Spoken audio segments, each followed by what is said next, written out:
नमस्कार। इस वक्त की बड़ी खबर आज की जो है, कल इनेलो के प्रदेश अध्यक्ष नफे सिंह राठी का वो ताबड़तोड़ गोलियों के साथ कत्ल हुआ है। और उसके बाद जिस तरह का माहौल बना है और पूरे प्रदेश की राजनीति भी गर्मा गई है इस मुद्दे को लेकर के। और आज विधानसभा में भी काफी भारी हंगामा इस चीज के ऊपर हुआ। और मैं चाहूंगा जो भी साथी जुड़ रहे हैं इस खबर को ज्यादा से ज्यादा शेयर करें, ताकि हर अपडेट आप तक वो पहुंचते रहे। और इस खास चर्चा के अंदर हमारे साथ मौजूद रहेंगे खरी खरी न्यूज से कुलदीप शोरान जी हमारे साथ जुड़ेंगे। सर नमस्कार। नमस्कार। सर एक विशेष बात है, कल से एक चर्चा हो रही है इनेलो के जो प्रदेश अध्यक्ष नफे सिंह राठी, उनका ताबड़तोड़ गोलियों से इस तरह कत्लेआम होना, और उसके बाद किस तरह के हालात हैं और ये क्यों हुआ, क्या हुआ, एक विशेष चर्चा हम करने जा रहे हैं। क्या विचार हैं आपके इस पे, क्या कुछ कहना है जी? अरुण, नफे सिंह राठी का जो कत्ल है वो प्रदेश की कानून व्यवस्था पर एक सवालिया निशान खड़ा करता है, क्योंकि नफे सिंह राठी को एक आम व्यक्ति नहीं थे, बल्कि प्रदेश के बड़े नेताओं में शामिल हैं। एक पार्टी के प्रदेश के मुखिया भी थे। ऐसे वीआईपी लोगों की सुरक्षा भी अगर कायम नहीं है, अगर उनकी जिंदगी सरेआम दिन दिहाड़े सड़क पर खत्म कर दी जाती है, तो निश्चित तौर पर सरकार की क्षमता पर, सरकार के पुलिसिया सिस्टम पर और सरकार की कानून व्यवस्था पर सवालिया निशान जरूर खड़े होते हैं। क्योंकि ये पहले भी कह चुके हैं कि वे इनको 6 महीने से धमकियां मिल रही थी, इसके बावजूद अगर उन्हें सुरक्षा मुहैया नहीं कराई गई तो उसे सरकार की नाकामी कहा जाएगा, सरकार की अनदेखी कहा जाएगा और सरकारी सिस्टम में भेदभाव कहा जाएगा। सर जिस तरह से अब इसका कनेक्शन जोड़ के देखा जा रहा है, बीजेपी नेताओं के नाम भी आ रहे हैं और कहा जा रहा है कि ये कहीं ना कहीं एक तरह से राजनीतिक कनेक्शन भी इसका हो सकता है, इस पे क्या? देखिए, मैं मानता हूं कि इस मामले के अंदर कोई राजनीतिक कनेक्शन नहीं है। जो 7 लोग इस मामले में नामजद किए गए हैं, एफआईआर में शामिल किए गए हैं, वो बेशक आज की तारीख में बीजेपी के नेता हैं, लेकिन पूर्व समय में जैसे रमेश राठी का जो परिवार है या करमवीर राठी कहिए, उनको नगर परिषद का चेयरमैन 2004 में नफे सिंह राठी ने बनाया था। कभी दोनों के परिवार जो है घी शक्कर हुआ करते थे। वो जमीनी विवादों के चलते दोनों परिवारों में दुश्मनी बन गई और वो आज इस कदर फैली हुई है कि एक परिवार के खिलाफ यूपी में मामले दर्ज होते हैं, वहां गिरफ्तारी होती है। हरियाणा में चुनाव के अंदर, नगर परिषद के चुनाव के अंदर दूसरे परिवार के लोगों को सड़क पर घेर कर पीटा जाता है। तो ये जो तलखी है, जो रंजिश है, कोई नई नहीं है और इसे पार्टियों के साथ नहीं जोड़ सकते, बल्कि इसे व्यक्तिगत रंजिश के तौर पर देखा जा सकता है। इसी तरह से आप देखेंगे कि पूर्व मंत्री जो मांगेराम राठी थे, उनके परिवार के साथ भी नफे सिंह राठी के परिवार का कोई दोस्ताना रिश्ता नहीं था, बल्कि वो काफी गहरी रंजिश रखे हुए थे। और पिछले साल जनवरी में मांगेराम राठी के बेटे जगदीश राठी ने सुसाइड भी कर लिया था और सुसाइड के मामले में नफे सिंह राठी के परिवार के ऊपर आरोप लगे थे। जो लेटर था सुसाइड का, उसके अंदर भी नफे सिंह राठी के परिवार का नाम लिखा गया था और इस मामले में नफे सिंह राठी ने अग्रिम जमानत के लिए हुई थी। उस जमानत के खिलाफ जो जगदीश के भाई हैं, जो नरेश नंबरदार है, उन्होंने कोर्ट के अंदर जो है याचिका भी डाली थी। इसके बाद लुकआउट कॉर्नर भी जारी हुआ था नफे सिंह की, वो बाहर नहीं जा सकते हैं। इस बीच में ये कत्ल होना साफ तौर पर कह रहा है कि भाई इसमें तीनों एंगल हो सकते हैं। पहला एंगल जो लॉरेंस बिश्नोई का आया है वो भी हो सकता है, दूसरा आपसी रंजिश का भी हो सकता है और तीसरा प्रॉपर्टी विवाद का भी हो सकता है। क्योंकि देखिए, आप नफे सिंह राठी बेशक आज की तारीख में एक बड़े नेता है, विधायक भी रहे हैं, नगर परिषद के चेयरमैन भी रहे हैं, लेकिन ये बात भी आपको माननी पड़ेगी कि उनका भी विवादों से लंबा चौड़ा रिश्ता रहा है। उनको लेकर जो है बहादुरगढ़ की पॉलिटिक्स के अंदर और सामाजिक जीवन के अंदर भी लगातार उठापटक होती रही है। उनके विवाद भी काफी गहरे रहे हैं, सरेआम मारपीट भी होती रही है। तो ऐसे में तीनों कनेक्शनों में से कोई भी कनेक्शन हो सकता है। और जिस तरह से आप देखेंगे, जो 12 लोग जो नामजद किए गए हैं, उनमें से 5 तो अज्ञात वो लोग हैं जिन्होंने गोलियां बरसाई थी, नफे सिंह राठी का कत्ल किया था। लेकिन बाकी 7 लोग वो हैं जो दोनों परिवारों से जुड़े हुए हैं। यानी 4 लोग तो रमेश राठी के परिवार के हैं और 3 लोग मांगेराम राठी के परिवार के हैं। इस बात से इनकार नहीं किया जा सकता कि जो रंजिश चली आ रही है, उसमें से दोनों परिवारों में से कोई एक परिवार इस घटना को अंजाम भी दे सकता है। क्योंकि आपको ध्यान होगा कि बहादुरगढ़ और झज्जर के इलाके के अंदर ऐसी घटनाएं आमतौर पर होती रहती हैं। तो कहीं ना कहीं आप ये कह सकते हैं, हरियाणा में जो बहादुरगढ़ है वो क्राइम का एक सेंटर पॉइंट बन चुका है।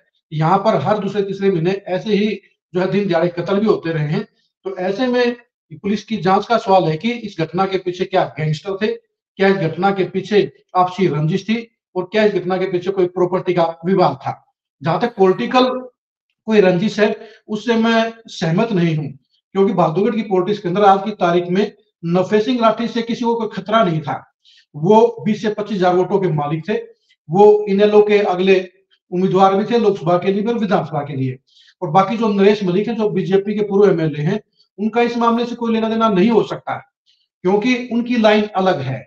उनके रास्ते में कहीं नफे सिंह राठी रोड़ा नहीं थे, ना ही वो वर्तमान कांग्रेस के विधायक के लिए, जून के लिए कोई खतरा थे। तो निश्चित तौर पर ये इस पर राजनीतिक रंग की बजाय कोई दूसरा ही रंग है, जिसके बारे में पुलिस को गहराई से जांच पड़ताल करनी चाहिए। हम उनके बेटे का बयान सुन रहे थे, वो किस तरह से जो बात कर रहे थे। उन्होंने कहा कि प्रदेश में नफे सिंह राठी जो लगातार आवाज उठा रहे थे, इस वजह से कुछ चीजें हुई हैं। रंजिश की बात को कहीं ना कहीं जो है कहा जा रहा था कि पिछले 5 साल से हम सुरक्षा की मांग कर रहे हैं। देखिए, कमियां तो रही है कहीं पे जिसकी वजह से कत्ल हुआ है। देखिए, इस बात में सहमत हूं मैं। जितेंद्र राठी की भावनाओं की कदर भी करता हूं। उनके परिवार के मुखिया कत्ल हुआ है, और जो उन्होंने बातें कही हैं वो भी प्रदेश की कानून व्यवस्था पर सवालिया निशान खड़े करती हैं। लेकिन ये रंजिश की जो बात है, वो रंजिश की बात कहाँ तक पहुंची है, किसने घटना को अंजाम दिया है, वो तो पुलिस की जांच में पता चलेगा। लेकिन निश्चित तौर पर ये कह सकते हैं कि पिछले अगर 5 साल से मांग करें, 5 साल में विवाद भी काफी हुए हैं, और इन विवादों के सेंटर में कहीं ना कहीं नफे सिंह राठी भी शामिल है। देखिए, कत्ल वैसे ही नहीं होता। अगर गैंगस्टरों का काम है, अगर गैंगस्टरों ने कोई कार्रवाई को अंजाम दिया है, तो गैंगस्टर वसूली के लिए ऐसा काम करते हैं। लेकिन बहादुरगढ़ की सियासत में, बहादुरगढ़ के समाज में नफे सिंह राठी का जो कद है, उनका जो दबदबा है, उनसे कोई रंगदारी मांग ले, इससे बात में सहमत नहीं हूं, क्योंकि वो बड़े दिलदार आदमी थे, बड़े दबंग वो आदमी थे। उनसे रंगदारी के लिए उनका कत्ल होना, इस बात में सहमत नहीं हूं। प्रॉपर्टी का विवाद भी हो सकता है, आपसी रंजिश भी इसके पीछे हो सकती है, और गैंगस्टर का एंगल मैं इसे मान नहीं सकता। वैसे तो अरुण, हम देखें कि इस कत्ल के पीछे और सिद्धू मूसेवाला के कत्ल के पीछे काफी समानताएं हैं। क्योंकि देखिए, जिस तरह से सिद्धू मूसेवाला की रेकी की गई थी, उसी तरह से नफे सिंह राठी की भी रेकी की गई। कहां से जाएंगे, बीच में कौन सी स्पॉट हो सकती है, कहां उनको घेरा जा सकता है, बिल्कुल सिद्धू मूसेवाला की तो पहले वर्किंग की गई है। उसके बाद जिस तरह से सिद्धू मूसेवाला के पीछे गाड़ियां लगा के उनका पीछा किया गया और मौका लगते उनका कत्ल किया गया, ऐसे ही नफे सिंह राठी का भी अशोदा से पीछा करना शुरू हुआ और बिरोही के फाटक पर उनके घेर कर उनका कत्ल किया गया। तीसरी बात आप ये कह सकते हैं कि जिस तरह से सिद्धू मूसेवाला को भी एकदम अंधाधुंध फायरिंग के जरिए मारा गया, उसी तरह से आप देखेंगे कि नफे सिंह राठी को भी लगभग 30 से 40 जो है गोलियां मारकर उनके पूरी तरह से निश्चित किया गया कि उनकी डेथ हो गई है। चौथी बात यह है कि उस मामले में भी लोरेंस बिश्नोई का नाम था, और इस मामले में भी लोरेंस बिश्नोई का नाम है। यानी दोनों ही कत्लों में काफी समानताएं हैं। लेकिन इसके बावजूद मुझे गैंगस्टर वाला एंगल कम लगता है, कहीं ना कहीं ये सुपारी किलिंग का मामला ज्यादा लगता है। क्योंकि जिस तरह से वो लोग आए थे, वो प्रोफेशनल जो किलर होते हैं ना, सुपारी वाले, उनकी वर्किंग उसी तरह की थी। जब वो, तो इस मामले में जो बड़े गैंगस्टर होते हैं, उनकी वर्किंग कुछ अलग टाइप की होती है। यानी जो भाड़े के जो किरदार होते हैं, जो कत्ल करने वाले सुपारी किलर होते हैं, उनकी लाइन ज्यादा नजदीक प्रतीत होती है इस हत्याकांड के पीछे। अब ये पुलिस के ऊपर डिपेंड करता है कि वो कितनी गहराई से इस पर जांच पड़ताल करेगी। वैसे भी हम अपने दर्शकों को बता दें कि प्रदेश सरकार ने इस मामले में सीबीआई जांच के आदेश जारी कर दिए हैं। इसके चलते उम्मीद है कि इस मामले की तह जल्दी खुल सकती है। लेकिन सबसे बड़ी बात है कि इस मामले में हत्यारों की गिरफ्तारी कब होगी। अभय सिंह चौटाला ने 1 घंटे पहले कहा था कि एसपी ने उन्हें कहा है कि 2 आदमियों को इस मामले में गिरफ्तार किया गया है, लेकिन एसपी ने अब उस बात से इनकार कर दिया है और सिर्फ ये कहा है कि इस मामले में पूछताछ के लिए कुछ लोगों को राउंड अप किया गया है। यानी जो एक्चुअल हत्यारे हैं, उनमें से किसी की गिरफ्तारी नहीं हुई है, और पुलिस की जो 5 टीमें लगी हुई हैं, उनके लिए भी हत्यारों को पकड़ना आसान नहीं होगा, क्योंकि बिल्कुल साथ में 5 किलोमीटर पर दिल्ली लगता है।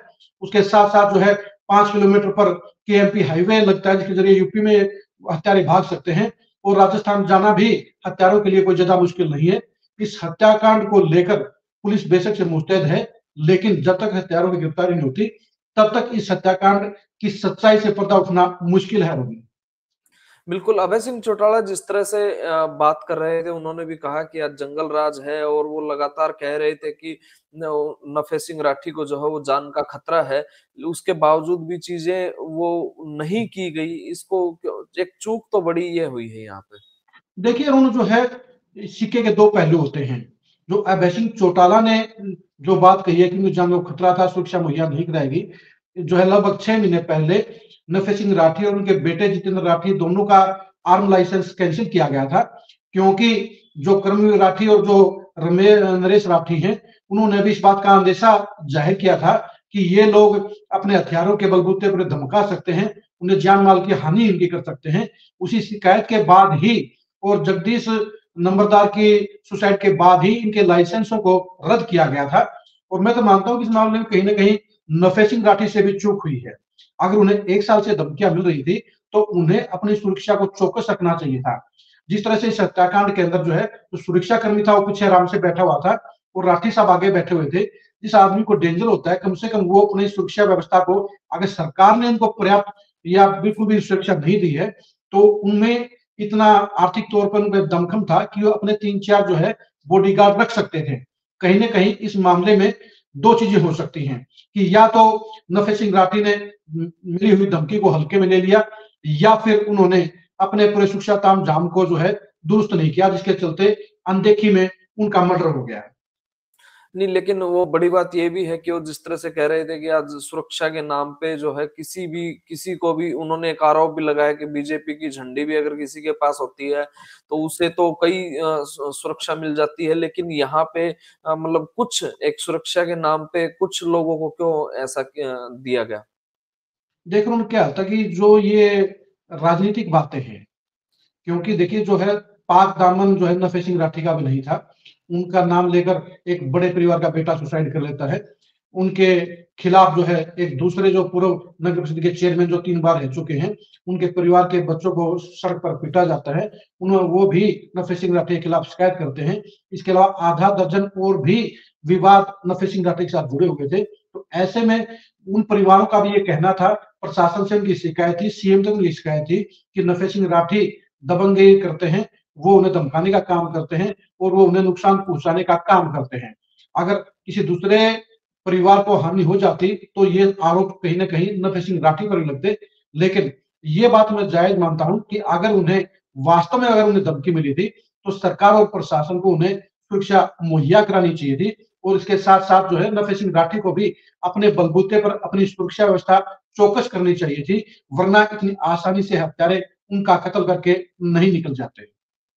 बड़ी बात है जिस तरह से आज विधानसभा में भी जो है वो काफी हंगामा हुआ और पहली बार विपक्ष जो है वो एकजुट होता हुआ दिखाई दिया। भूपेंद्र सिंह हुड्डा ने भी आवाज उठाई, आम आदमी पार्टी की तरफ से भी आवाज उठाई गई, विधानसभा में खासतौर पे भूपेंद्र सिंह हुड्डा और अन्य लोगों ने आवाज उठाई। क्या मानते हैं इसको, मतलब मुद्दा गंभीर है ये क्राइम का जो रेट बढ़ रहा है दिनों दिन? देखिए अरुण, ये गंभीर नहीं बल्कि अति गंभीर मसला है। प्रदेश में पिछले 1-1.5 साल से सुरक्षा व्यवस्था में सेंध लगी है, अपराधियों के हौसले बुलंद हुए हैं। और जिस तरह से आज दादा गौतम ने विधानसभा में कहा कि हरियाणा के अंदर भी योगी सिस्टम लागू होना चाहिए, उनकी लकीर पर चलकर हरियाणा के अंदर भी अपराधियों पर अंकुश लगना चाहिए, उनका खात्मा होना चाहिए।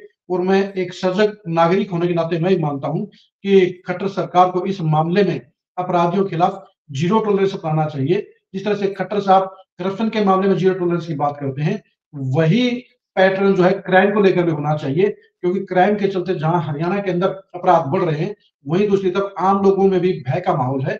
और जब नफे सिंह राठी जैसे बड़ी शख्सियतों का इस तरह दिन दिहाड़े कत्ल होगा तो आम आदमी में दहशत फैलनी लाजमी है। इसलिए मैं मानता हूं कि सरकार को अपराधियों और अपराध के खात्मे के लिए कड़े कदम जरूर उठाने चाहिए। बड़ी बात है। अभी देख रहे थे कि पिछले दिनों गोहाना की बात करें, यहाँ पे एकदम से इतनी गोलियां फायर होके और ये सारा कांड हुआ मातूराम जलेबी के पास। फिर रोहतक के अंदर जो है बदमाशों ने मांगा, मतलब कई जगह पर पिछले कुछ महीने में तो अति हो चुकी है कि आप एक आम इंसान या कोई भी वो सोच ही नहीं सकता कि आपको व्यापार करना है, घर से बाहर निकलना है। सबसे बड़ी बात अरुण, अगर आप देखेंगे चाहे वो फरीदाबाद है, चाहे वो गुरुग्राम है, चाहे वो झज्जर है, बहादुरगढ़ है, खरगोदा है, सोनीपत, जो ये दिल्ली के साथ जो लगती एनसीआर की बेल्ट है ना, इसमें समस्या ज्यादा गंभीर है। क्योंकि अपराधी यहाँ कांड करके दिल्ली में घुस जाते हैं, या राजस्थान के बॉर्डर पर कांड करके वो राजस्थान में घुस जाते हैं, या सोनीपत में कांड करके यूपी में घुस जाते हैं। तो जब सरकार को पता है कि 3 तरफ से हरियाणा, यूपी और राजस्थान से लगा हुआ और बीच में दिल्ली उसके मौजूद है, तो ऐसे में सरकार को अपराधियों पर लगाम लगाने के लिए कड़े एक्शन तो लेना ही होगा।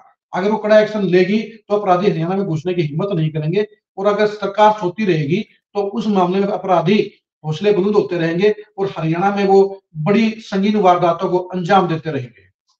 एक बड़ी बात ये भी थी, जिस तरह से नफे सिंह राठी की हत्या के मामले की हम बात कर रहे थे, ज्यादातर जो है पुलिस आज वो बॉर्डर्स पे लगाई हुई है। इस चीज को भी आप मानते हैं कि कहीं ना कहीं जो है वो प्रदेश की सिक्योरिटी है वो थोड़ी सी डाइवर्ट हुई है? नहीं होना, जब आप और हम चर्चा कर रहे हैं कि ये पिछले 10 दिन का मसला नहीं है, बल्कि पिछले 1 साल से ही आप गोहाना के रहने वाले हैं, चाहे सोनीपत है, चाहे गोहाना, चाहे खरखोदा है, पूरे एनसीआर के अंदर ये किसान आंदोलन तो 10-12 दिन से चला है। लेकिन ये माहौल तो पिछले 1 साल का है ना। 1 साल की वारदातों को हम गिन रहे हैं, 1 साल के माहौल का हम विश्लेषण कर रहे हैं। तो ये जो बॉर्डरों पर पुलिस है वो अलग जो है ड्यूटी के लिए है, और जो कानून रिजर्व। व्यवस्था के लिए जो अमला समला है उसकी ड्यूटियां अलग है। ये नहीं है कि थानों को खाली कर दिया गया हो, पुलिस लाइन को खाली कर दिया गया हो और ड्यूटी पर कोई अफसर या अधिकारी मौजूद नहीं है।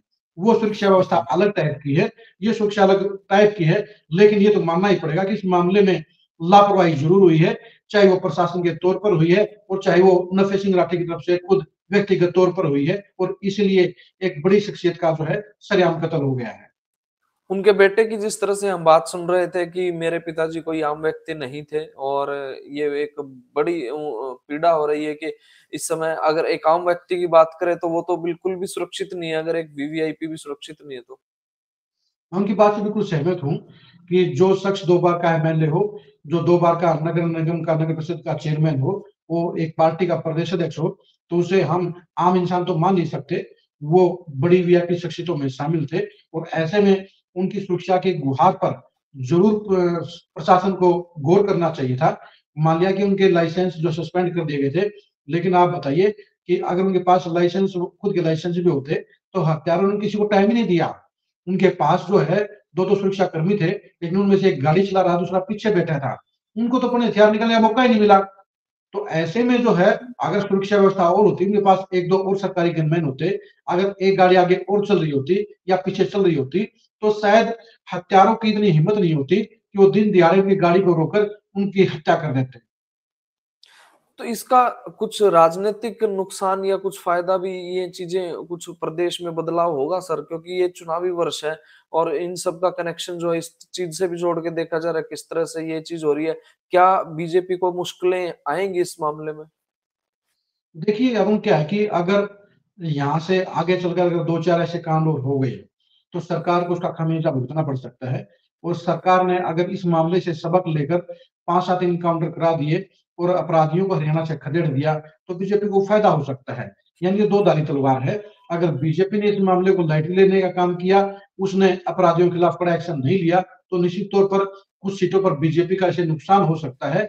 लेकिन अगर खट्टर साहब ने इस मामले से सबक लेकर यूपी के सीएम योगी की तरह जो जबरदस्त अगर मुहिम चलाने का काम किया और अपराधियों के खात्मे का रास्ता पकड़ा, तो उसका बीजेपी को फायदा भी हो सकता है। अब देखने की बात यही है कि खट्टर सरकार इस बड़े संजीदा मामले को लेकर क्या एक्शन प्लान लेकर आती है। क्या वो अपराधियों के खिलाफ जो है स्पेशल एक्शन शुरू करती है, या कुंभकर्ण की तरह दोबारा से नींद में सो जाती है। मेरे को ध्यान है जब भूपेंद्र सिंह हुड्डा की सरकार बनी थी, प्रदेश में कांग्रेस की सरकार बनी थी, तो एक बयान सामने आया था भूपेंद्र सिंह हुड्डा का, भाई प्रदेश से या तो अपराधी प्रदेश छोड़ दें या फिर वो ये जिंदगी छोड़ दें या फिर अपराध करना छोड़ दें। मतलब इस तरह के बयान आए थे। और जब योगी यूपी में बने तो उन्होंने भी इसी तरह से कही कि यूपी में अब ये सब कुछ नहीं चलेगा, समय आ गया है। मुख्यमंत्री मनोहर लाल खट्टर की तरफ से इस तरह का कोई बयान आज तक नहीं आया है कि मैं प्रदेश के अपराधियों के लिए कितना सख्त हूँ। एक जनता को एक आश्वासन तो चाहिए अपने मुखिया से।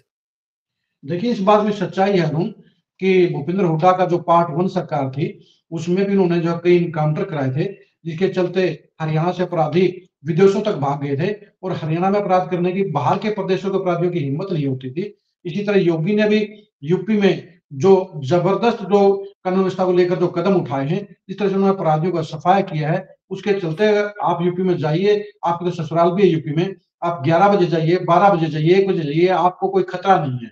देखिए, अपराधी तो जो है सख्त एक्शन से डरते हैं। अगर उन्हें मौत का खतरा होगा, तो वो कोई वारदात करने से पहले 7 बार सोचेंगे। अगर उन्हें लगेगा कि भाई रखवाले सोए हुए हैं और उनकी जान का कोई खतरा नहीं है, उन्हें रोकने वाला कोई नहीं है, टोकने वाला कोई नहीं है, उनके फिर हौसले बुलंद होते हैं, जिसके जरिए, जिसके कारण से कानून व्यवस्था ठप होती है और अपराध बढ़ते हैं। हरियाणा में आज यही हो रहा है। अगर भूपेंद्र हुड्डा ने अगर पहले टर्म में जो इनकाउंटर किए थे, जो अपराधियों का सफाया किया था, सबसे बड़ी वजह यही थी कि दूसरी बार उनकी पार्टी 40 सीटें लेकर सरकार बनाने में सफल रही थी। अगर यूपी में योगी भी अगर दोबारा सीएम बने हैं, तो उसकी सबसे बड़ी वजह यह रही है कि उनको बुलडोजर बाबा का नाम दे दिया गया, और बुलडोजर बाबा के कारण ही धुआंधार जो बहुमत के साथ यूपी में दोबारा बीजेपी सरकार बनी है। और हरियाणा में भी साफ तौर पर कहा जा सकता है कि आज की तारीख में तो कानून व्यवस्था को लेकर या अपराध और अपराधियों के कंट्रोल को लेकर खट्टर साहब का वो रुतबा नहीं है जो रुतबा योगी का है, या जिस तरह से भूपेंद्र हुड्डा ने पहले टर्म में एक्शन लेने का काम किया था। अब खट्टर साहब को इस बारे में फाइनल फैसला लेना पड़ेगा, क्योंकि अगर 2-4 ऐसे कांड और हो गए तो फिर पब्लिक के अंदर भी खट्टर साहब के प्रति नेगेटिविटी ज्यादा फैल जाएगी। और अगर उन्होंने 5-7 बड़े अपराधियों को निपटाने का काम कर दिया, तो ऐसे में अपराधी भी हरियाणा से भाग जाएंगे, तो उनको फायदा भी हो सकता है। अब देखने की बात है कि वो हुड्डा और योगी के पैटर्न पर चलेंगे या पुरानी परंपरा पर आंखें मूंदे रहेंगे। बिल्कुल नहीं, एक उम्मीद तो है कि जिस तरह से जो शत्रुजीत कपूर जी हैं, वो कहीं न कहीं मुख्यमंत्री के विश्वसनीय हैं, तो ऐसा लगता है कि चीज़ें शायद हो सकती है वर्कआउट और एक सख्त संदेश जा सकता है। लेकिन ये बड़ी बात है कि मुख्यमंत्री क्या खुद इसमें पर्सनल संज्ञान लेके ये चीज़ें ऐसी मैनेज करवाएँगे, क्योंकि नुकसान भारी हो सकता है बीजेपी को पॉलिटिकली भी। देखिए, और सिंपल सी बात है, शत्रुजीत कपूर जो है बेहद एक्टिव डीजीपी हैं। अगर उनको जो है सरकार और सीएम की तरफ से आदेश मिल जाता है, तो वो कुछ दिनों के अंदर ही हरियाणा के अंदर शांति पैदा कर सकते हैं, हरियाणा से अपराधियों का खात्मा कर सकते हैं। वो एक काबिल अफसर हैं, उनकी काबिलियत पर कोई सवाल या निशान नहीं है। लेकिन ये भी सच्चाई है कि कोई भी डीजीपी हो, वो जब सीएम आदेश देते हैं, उसके बाद ही एक्शन मोड में आते हैं। अगर खट्टर साहब ने कपूर साहब को आदेश दे दिया कि ऐसे-ऐसे करना है और मुझे प्रदेश में कानून व्यवस्था बिल्कुल सही चाहिए, मेरे को अपराधियों को खात्मा चाहिए, मेरे को कहीं पर अपराध नहीं चाहिए, तो सुनील कपूर में इतनी क्षमता है कि वो इस काम को बखूबी अंजाम दे सकते हैं। बिल्कुल, बड़ी बात है। सर, आज के लिए शायद इतना ही, क्योंकि चर्चा इस विषय पे हो चुकी है हमारी, और बड़ी बात है कि मैसेज जो है वो जाना ज़रूरी था कि क्या, क्योंकि बहुत सारी बातें निकल के आ रही थी कि क्या इसका राजनीतिक कनेक्शन हो सकता है? क्या ये कोई पुरानी रंजिश थी? या फिर क्या इसको जो आज प्रदेश की जिस तरह से कानून व्यवस्था है उसका ये नतीजा हो सकता है? कई सारे सवाल थे। शायद हमारे दर्शकों को इन सभी सवालों के जवाब इस विशेष चर्चा में वो मिल गए होंगे, और उम्मीद करते हैं सर, बहुत-बहुत धन्यवाद इस चर्चा में जुड़ने के लिए। Thank you. तो बड़ी हम उम्मीद करते हैं कि जो प्रदेश की कानून व्यवस्था है उस पर संज्ञान लेते हुए प्रदेश के मुख्यमंत्री मनोहर लाल खट्टर वो एक कड़ा एक्शन ले, और इस कड़े एक्शन के बाद जो है वो जनता के अंदर एक विश्वास पैदा हो, एक भरोसा पैदा हो कि किस तरह से जो है वो प्रदेश की कानून व्यवस्था वो अच्छी है। वो बिल्कुल जो हर नागरिक है, चाहे वो वीआईपी हो या फिर एक आम आदमी हो, वो कितना सुरक्षित है। नहीं तो आने वाले समय में विपक्ष तो इस चीज को भुनाएगा ही भुनाएगा। प्रदेश के जो आम व्यक्ति है या फिर कोई भी है, उसके अंदर एक भय का माहौल वो जरूर बनेगा, और इसका राजनीतिक खामियाजा भी वो बीजेपी को वो भुगतना पड़ पड़ सकता है। तो फिलहाल के लिए सिर्फ इतना ही। लगातार अपडेट्स के लिए आप देखते रहे, बने रहे हमारे साथ।